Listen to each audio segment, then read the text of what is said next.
हुसैन ने यही मैसेज दिया था, न मस्जिद में न बैतुल्लाह की दीवारों के साए में नमाज़े इश्क अदा होती है, तलवारों के साए में दश्त वालों। मुहर्रम शरीफ आ रहा, घर घर में नियाज होगी हुसैन की, सबीले होंगे हुसैन की। लेकिन हुसैन ने जब सर अपना यजीदियों को दिया था तो लिखने वालों ने लिखा है कि हुसैन का सर सजदे में था। हुसैन सजदे में सर कटा रहे थे, लेकिन यही हुसैन का आशिक जो दावे करता मैं हुसैन का आशिक हूँ, ये आशूरे के दिन भी नमाज नहीं पढ़ता, 10 मुहर्रम को भी नमाज नहीं पढ़ता। और ये हुसैनियत समझता है कि जितना ढोल बजा लूंगा वो तो मुझसे पक्का कोई हुसैनी नहीं। करबला में दोनों चीजें हैं, ढोल भी है और करबला में नमाज भी है। अब आप सोच लीजिए, नमाज किधर है, ढोल किधर है।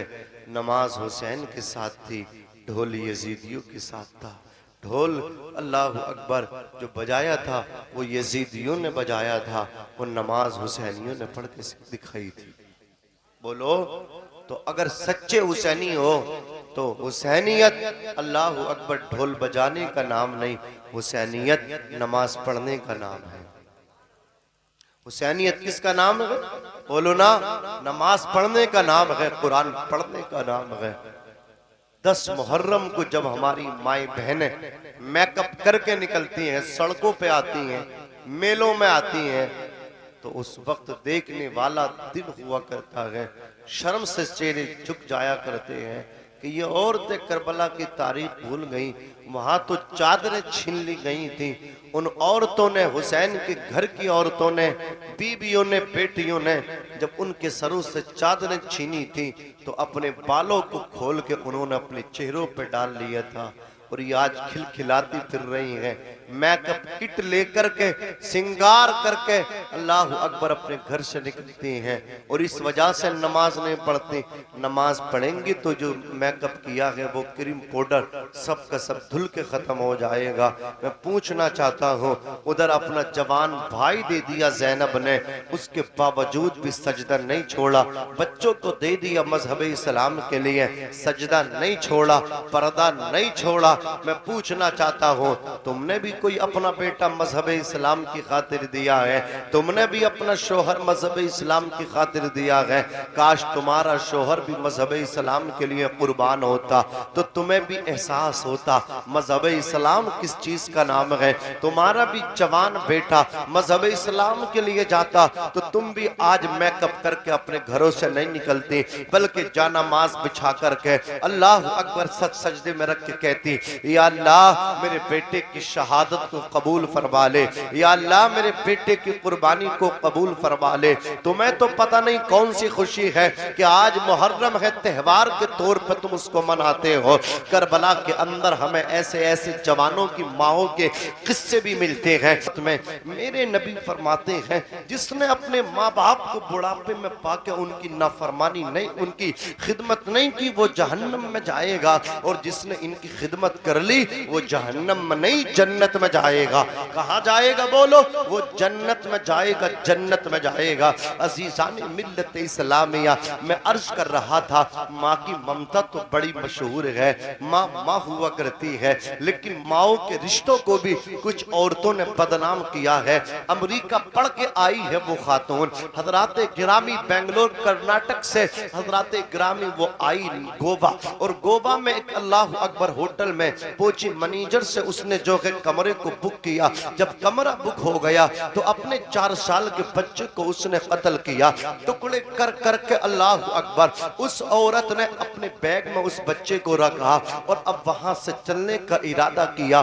बहुत पढ़ी लिखी औरत थी, बहुत बड़ी, मतलब क्या है, मतलब क्या, बहुत बड़ी जगह वो जॉब किया करती थी। उसके जो मतलब क्या है, उसके नीचे जो काम किया करते थे, उन्होंने कहा था, मैडम आपको सफर करना है, आपको गोवा से अब बेंगलोर जाना है, तो आप जो है फ्लाइट पकड़ लीजिए। उसने कहा था, ना ना, मुझे फ्लाइट फ्लाइट से नहीं, मुझे जो है ना अब अल्लाह अकबर कार के जरिए वहां तक जाना है। अजीजान मिल्लत इस्लामिया, कार को बुक किया गया।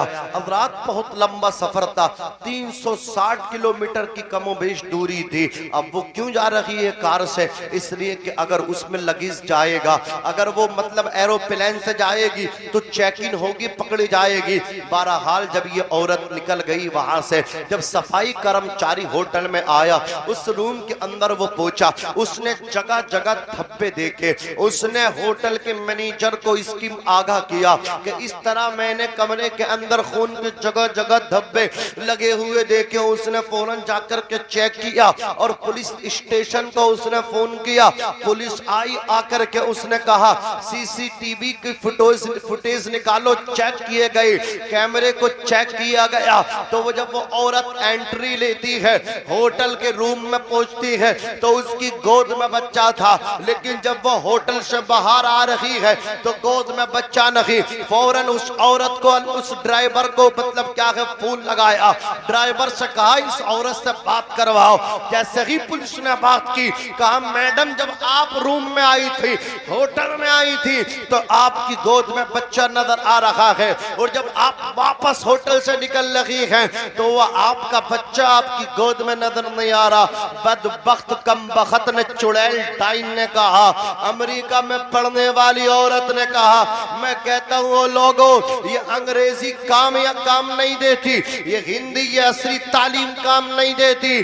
जब तक के दीनी तालीम ना हो, जब तक के कुरान की तालीम ना हो, जब तक के अल्लाह अकबर काल अल्लाह और काल रसूल के तराने तेरी बेटी ना पढ़े, और खुदा की कसम आपकी बेटी के लिए, आपके बेटे के लिए दीनी तालीम पहले है, दुनियावी तालीम बाद में है। पहले अपनी बेटी को कनीज़े फातिमा बना दे, पहले अपने बेटे को हुसैन का गुलाम बना दे। तेरी बेटी कनीज़े फातिमा होगी, तेरा बेटा हुसैन का गुलाम होगा, तो याद रखना जब उनके कदम उठेंगे तो शरीयत के खिलाफ नहीं, शरीयत के मुताबिक उठेंगे। तो पहले दीनी तालीम है, बाद में दुनियावी तालीम है। बात समझ में आ रही है? पहले दीन है, बाद में दुनिया है। कोई मौलवी नहीं कहता कि दुनिया की तालीम मत दो। मुखालफत इस बात की है कि पहले अपना दीन दो, दुनिया पीछे रह जाएगी और दीन तुम्हारे बच्चों के साथ कब्र में जाएगा, हशर तक जाएगा। तो पहले दीन दो अपने बच्चों। बात समझ में आ रही है? दीन के साथ साथ दुनिया हो तो सुभान अल्लाह, माशा अल्लाह। तो ये आप समझे, नुक्ता समझे। तो उस औरत ने कहा साहब वो मेरा बच्चा तो मैंने रिश्तेदारी में भेज दिया। कहा अब अपने रिश्तेदारी का हमें एड्रेस दीजिए। आपने कहा तो चोर होता, चोर की दाढ़ी में तिनका, समझ रहे? चोर की दाढ़ी में तिनका।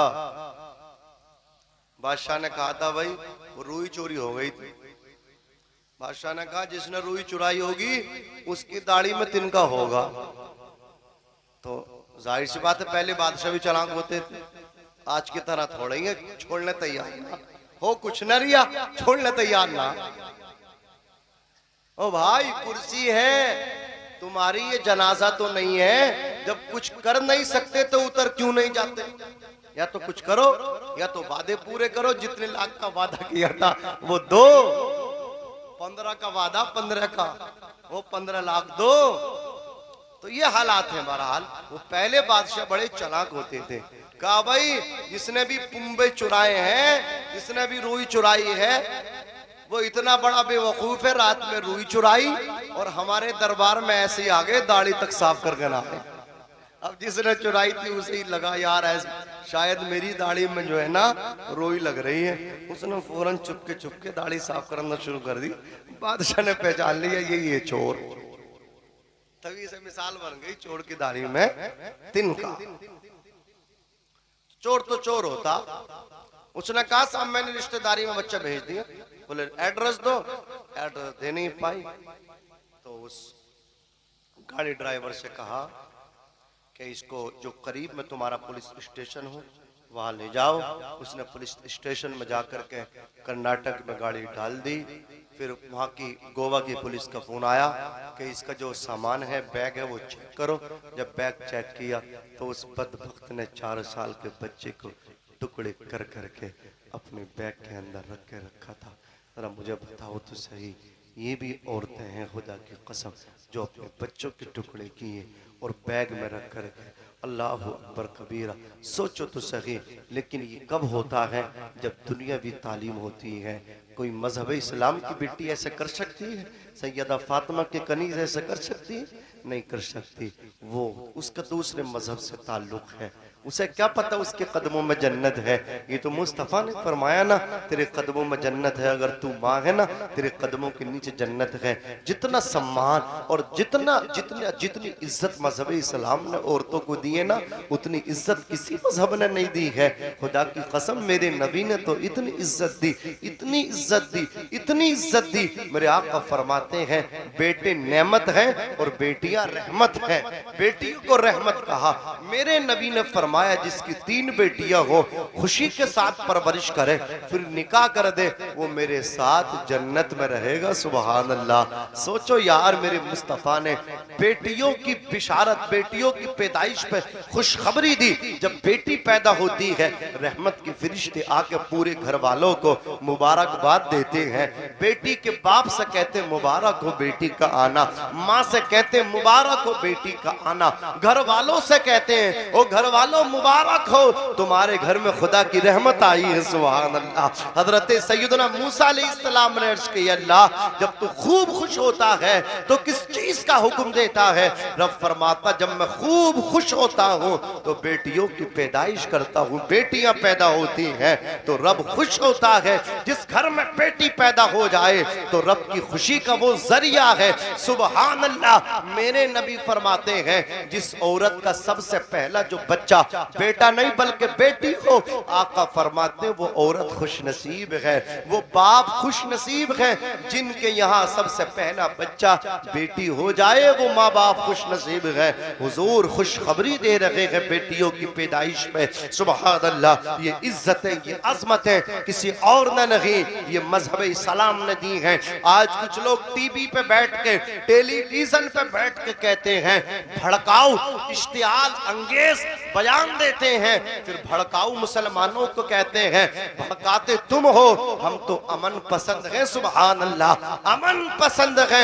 ये कहते मजहब इस्लाम ने औरतों को 4 दीवारी के अंदर मुक़य्यद कैद कर दिया, इन्हें पर्दा दिया है। मैं पूछना चाहता हूँ खुदा की कसम, औरत की इज्जत पर्दे में है या पर्दे में नहीं? तो आप सबका जवाब होगा औरत की इज्जत पर्दे में है। औरत की इज्जत बोलो पर्दे में है। औरत की इज्जत पर्दे में है।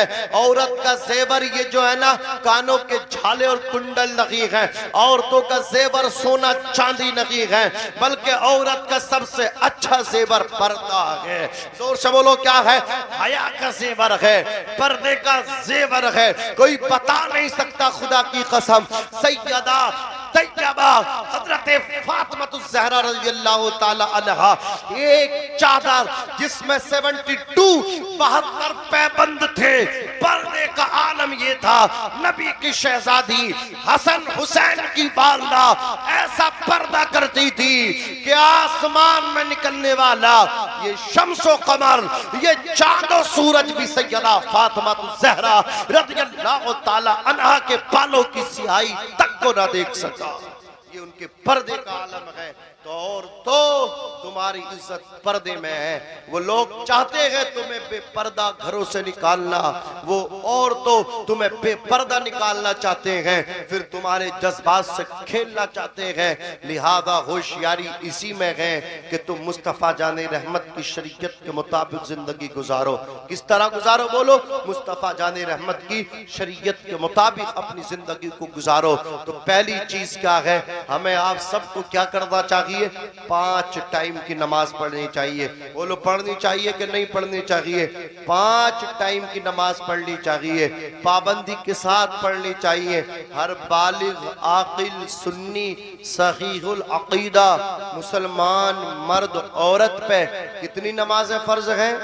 5, लेकिन हुजूर को कितनी मिली थी? 50। ये 45 हुजूर ने कम कराई हजरत मूसा के कहने पे। एक मर्तबा चले गए, 5 को माइनस करवाया, फिर गए 5 को, फिर गए 5 को, फिर इसी तरह 9 मर्तबा चले गए, बची कितनी? 5। अब जो जुम्मा पढ़ते हैं वो सोचते हैं यार एक बार और चले जाते तो फिर काम ही मतलब क्या निरई आसान हो जाता, ये भी ना पढ़नी पड़ती। ये हंसने की बात नहीं है। कुछ लोग हैं ऐसे जो कह दिया करते हैं, लेकिन कान खोल करके सुन लो। हुजूर जब अल्लाह की बारगाह में 9 मर्तबा गए, 5 नमाजें बची, 45 माइनस हो गई, कम हो गई, माफ हो गई। आकार उम्मत के लिए तोहफा लेकर के रब तबारक व तआला फरमा रहा, महबूब हमने आपको 50 नमाजें दी थी, लेकिन 45 को आपके कहने पे कम कर दी। लेकिन आपकी उम्मत पाबंदी के साथ जब 5 नमाजों को अदा करेगी तो हमारे सवाब में कमी नहीं, बल्कि पढ़ेंगे 5 और सवाब हम अता करेंगे 50 का। इतना 50 का सवाब मिलेगा। तो कहीं से कहीं तक भाग लो, किसी मियाँ तक चले जाओ, किसी मियाँ की तावीज में इतना दम नहीं है कि तुम नमाज ना पढ़ो और तुम्हारे कामों में फायदा हो जाए, नहीं हो सकता। अगर कोई है तो वो सिर्फ और सिर्फ जादूगरी है। अगर कोई ऐसा कर सकता है तो वो शिपली इल्म है, समझ रहे? वो शिपली है, वो शोबदाबाजी है, वो जादूगरी है, वरना सबसे बड़े पीर गौसे आजम है। उनसे बड़ा कोई पीर है, विलायत उन्हीं के यहाँ से मिलती है। सैयदना गौसे आजम रदियल्लाहु ताला अन्हु फरमाते हैं, बेनमाजी को मुसलमानों के कब्रिस्तान में भी दफन न किया जाए। सोच लो अच्छी तरह, ये पीरों के पीर हैं। बेनमाजी के लिए क्या कह रहे हैं कि मुसलमानों के कब्रिस्तान में भी दफन न किया जाए। सुल्तान बाहू फरमा रहे, बेनमाजी से खिंजीर पना मांगता है। शेख सादी शिराजी फरमाते हैं कि बेनमाजी को कर्जा ना दो, जो खुदा का कर्जा अदा नहीं करता वो तुम्हारा कर्जा कैसे लौटाएगा। इमाम मालिक इरशाद फरमाते, बेनमाजी का मजहब इस्लाम में कोई हिस्सा नहीं है, कोई हिस्सा नहीं है। और इमाम आजम अबू हनीफा इरशाद फरमाते, बादशाह इस्लाम बेनमाजी को गिरफ्तार कराए, अरेस्ट कराए, जेल में डाले, जब तक ताइब ना हो, तौबा ना करे, उसको जमानत ना दे। यानी कहीं से कहीं तक कोई गुंजाइश नहीं है बेनमाजी को मजहब इस्लाम में। कामयाबी तरक्की चाहते हो तो अपने आप को नमाज के लिए तैयार कर लो। माँ बहनों, तुम भी अपने आप को नमाज के लिए तैयार कर लो। नमाज पढ़ने से चेहरे पर नूर आता है, किसी लिपस्टिक, क्रीम, पाउडर से वो नूर नहीं मिलता जो नमाज के लिए वजू करने से चेहरे पे नूर आता है। सभी के सामने एक दिन जरूर आता है। ये हुस्न फानी है, चूंकर गुरूर आता है।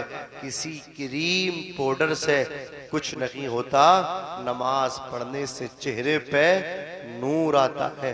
कितनी ऐसी क्रीम और पाउडर है जिसमें खिंजीर की चर्बी को अल्लाहु अकबर शामिल किया जा रहा है, यानी उस चर्बी से उसको बनाया जा रहा है। कितने लिपस्टिक ऐसी हैं कि उसमें उसकी चर्बी को शामिल किया जा रहा है, फिर वो होठों पे लग रही है। तो मैं कहना चाहता हूँ, सबसे अच्छा हुस्न वो है जो आप नमाज के लिए वजू जब करते हैं, आपका चेहरा धुलता है, आपके हाथ धुलते हैं, और दुनिया का फायदा ये चमकेंगे, और आखिरत का फायदा ये है हुजूर की उम्मत को वजू से पहचाना जाएगा। आज़ाए वजू जो है, हाथ, पैर, चेहरा, ये सब के सब मैदान महशर में चमकते हुए नजर आएंगे। मेरे नबी ने फरमाया, मेरी उम्मत को वजू से पहचान लिया जाएगा। जो वजू में उनके आज़ा धुलते हैं, आज़ाए वजू से उनको पहचाना जाएगा, आज़ाए वजू उनके चमकते होंगे। तो लिहाजा अपने आप को तैयार कर लो नमाज के लिए। अल्लाह ताला कुरान मुकद्दस में इरशाद फरमाता है, वअबुदुल्लाह वला तुश्रिकू बिही शैआ, और तुम अल्लाह की इबादत करो, उसकी जातो सिफात मुलाकात में किसी को शरीक न ठहराओ। वबिल वालिदैन एहसाना, अपने बाप के साथ हुस्न सुलूक करो, अपनी माँ के साथ हुस्न सुलूक करो। लिहाजा मैं भी तौबा करता हूँ, आप भी तौबा कीजिए। अस्तगफिरुल्लाह रब्बी मिन कुल्ली ज़ंबिन व अतूबु इलैह। बुलंद आवाज से कलमा शरीफ पढ़िए, ला इलाहा इल्लल्लाह मुहम्मदुर रसूलुल्लाह सल्लल्लाहु अलैहि वसल्लम। शाहस्त हुसैन, बादशाह हस्त हुसैन, दी नस्त हुसैन, दी पनाह हस्त हुसैन, सरदाद नदाद दस्त दर दस्त यजीद, हक्का के बिनाए ला इलाहा हस्त हुसैन।